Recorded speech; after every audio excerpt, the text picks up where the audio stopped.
Hello everyone, Alex the Rat here, and today I want to do a bit of a follow-up to my IBM 300GL PC video, where I installed the Sound Blaster. I've already told the story about this, so if you want to know the whole story about how I came across this computer, please watch that video. This is going to be more of a follow-up to that, so yeah. After I made that video, I've gone ahead and gotten this IBM CRT monitor, and it's a perfect fit for this machine, and I'm so happy to have gotten it. It's gonna make filming a bit of a pain, but you know, totally worth it. It's a beautiful monitor, works great, the picture quality is amazing as you can see, and yeah, just extremely happy with it. Now there is one more thing I want to do with this computer, and that is installing a hardware accelerator card. This is a 3DFX Voodoo 2 12MB PCI card. Now that's going to be quite the upgrade from what this PC came with, which is a 4MB S330 3D chip. So yeah, what we're going to do is take a look at what this PC can do as it is right now, and just see what the limitations are, and we'll compare that to how it runs with the Voodoo. So yeah, let's get to it. Now, the chip that's in here is actually pretty good, all things considered, for stuff like 2D games and anything that doesn't require 3D acceleration specifically. Like, we have Curse of Monkey Island here, running pretty smoothly and definitely playable. Like, it's even very good for stuff like DOS gaming. Like, we have Duke Nukem 3D, obviously, running really well. It has no issue handling DOS games.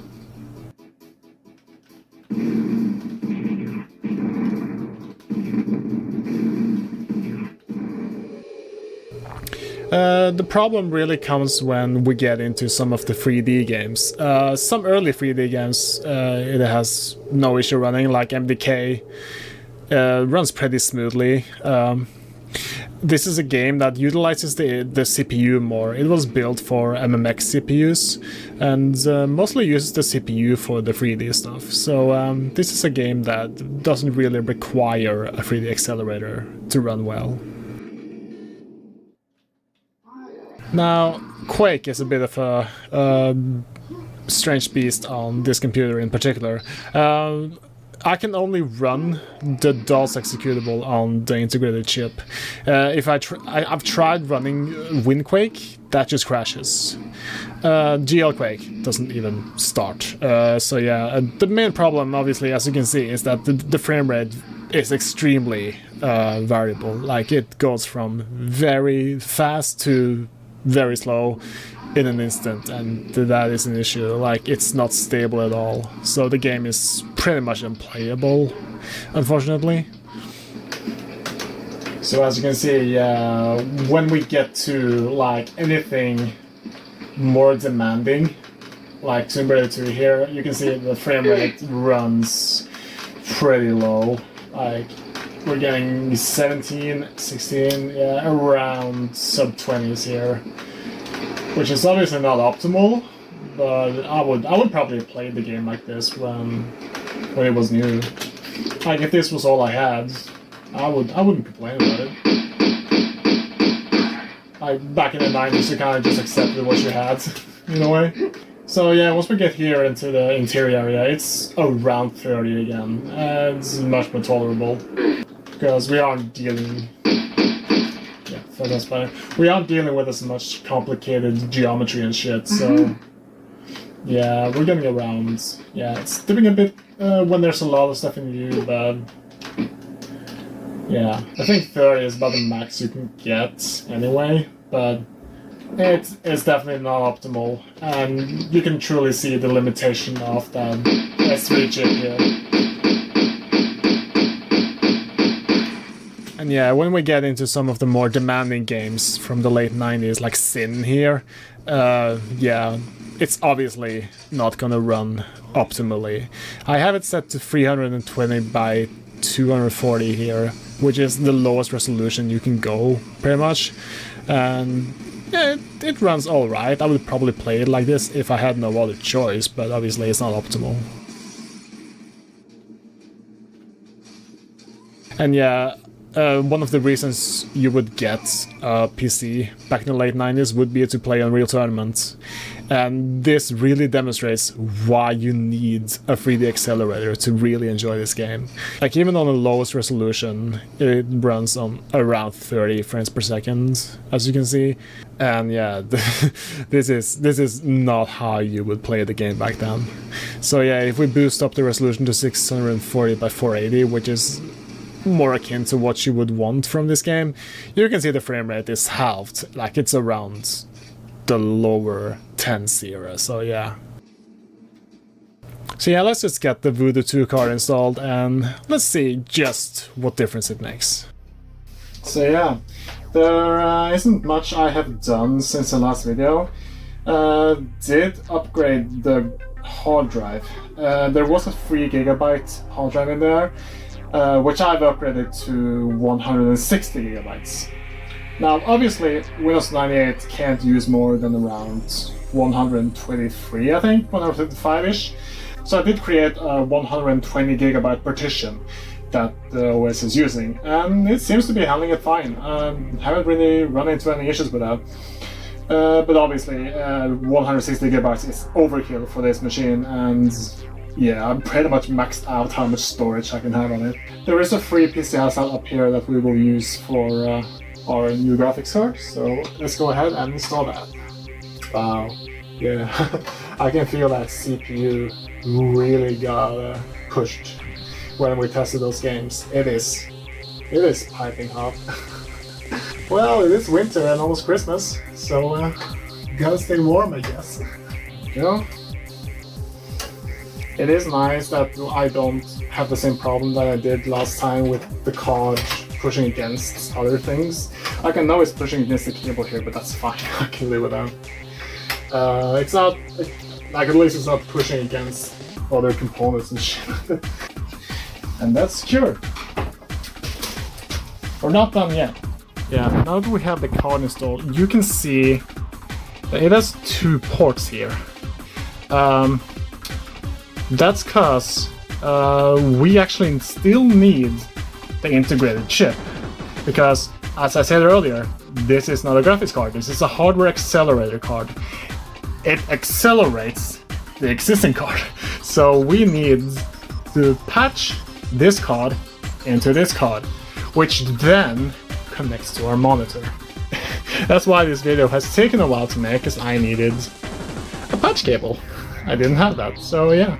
So yeah, let's just get this hooked up, make some coffee, and let's play some Voodoo-powered games and just see how much of a difference a card like this can make. Got our coffee. Let's get some drivers installed.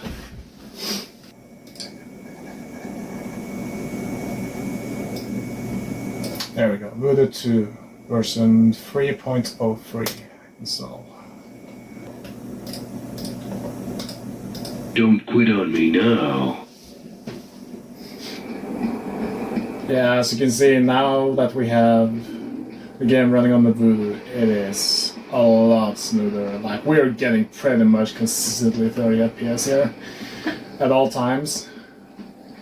It is night and day compared to running the game on just integrated S3 chip. Yeah, like, this is this is way more playable. We also get the texture filtering. I think we can disable that if we want to, but I give us pretty much standard for the time to have texture filtering. Yeah, that's much better. So yeah, as you can see, the difference for Quake here is extreme. Like, not only are we running the game on 640 by 480 here, which is a much higher resolution, we are getting 60 frames per second here, like, just consistently. Like, this is insane. And this is what I mean by the hardware accelerator card really bringing the PC a generation ahead in terms of performance here. And not just performance, like just how it looks. Like, this is gorgeous. We have very smooth texture filtering going on, much better color range, and overall the game just looks a whole lot better. And yeah, as for Sin, let's just run the games side by side, and yeah, you can see the difference, like, clear as day here. You're listening to KILL 105 FM, 3.0 best music.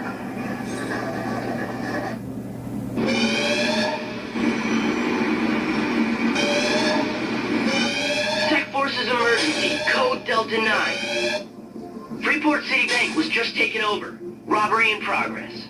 Damn. Any word on how many there are? There's an undisclosed number of assailants with hostages still inside.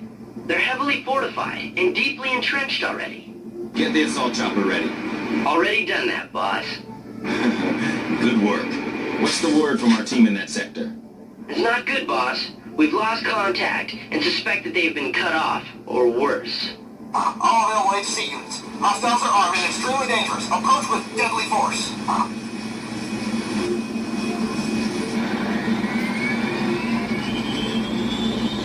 Hey, Chief. Are we locked and loaded yet? Yes, sir. Ready to roll. Roger that. Hey, Blade, give him hell. You got it. Okay, Chief. Let's punch it.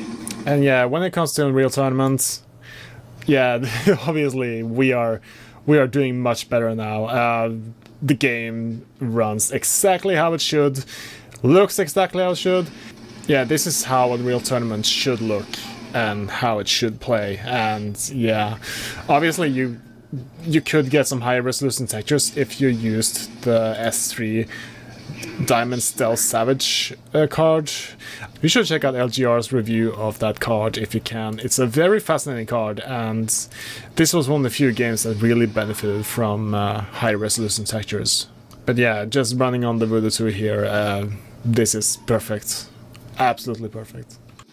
And yeah, speaking of games that run better on this card, you might have seen Forsaken in my Sandbox review, where I showcased the CD audio from the game. But yeah, I also was playing it on the SP Trio chip, running it at 320 by 240. Yeah, we're running it in 3D accelerator mode here, and yeah, it just looks amazing. Forsaken was one of the killer app games for 3D cards back in the late 90s, and yeah, it's a gorgeous game and really utilizes the Voodoo 2 perfectly here. And yeah, another game that I really want to showcase on the Voodoo 2 is Need for Speed 3 Hot Pursuit. This is one of the games that really needed a 3D accelerator card to look as good as it should. This game was cutting edge back in the late 90s. And yeah, as you can see, it looks amazing. This is how I really wish I could have played Need for Speed 3 back in the day. It was pretty much made for this card, and I'm so happy with how it looks here. I guess it really lives up to the accelerator card here, because it just runs so much better. So yeah, that about wraps it up. As you can see, this is why having a 3D accelerator card was such a huge deal back in the day. Like this, honestly, it is insane how much it affected graphics in games back then. Like, it is night and day in some cases, especially like Tomb Raider and, yeah, Quake, obviously, like, and that's one of the things I really wanted to do with this computer, to give it some life, to give it some actual purpose, like, was to upgrade it. And I'm so happy with everything I've done on this computer now. I have a working sound card that's really good, and I have a Voodoo accelerator card, like, I don't know what else I could do to this computer right now. Like, at this point, this is exactly the kind of computer I would have lusted after back in the 90s. Like, when I grew up, this was the shit. This was...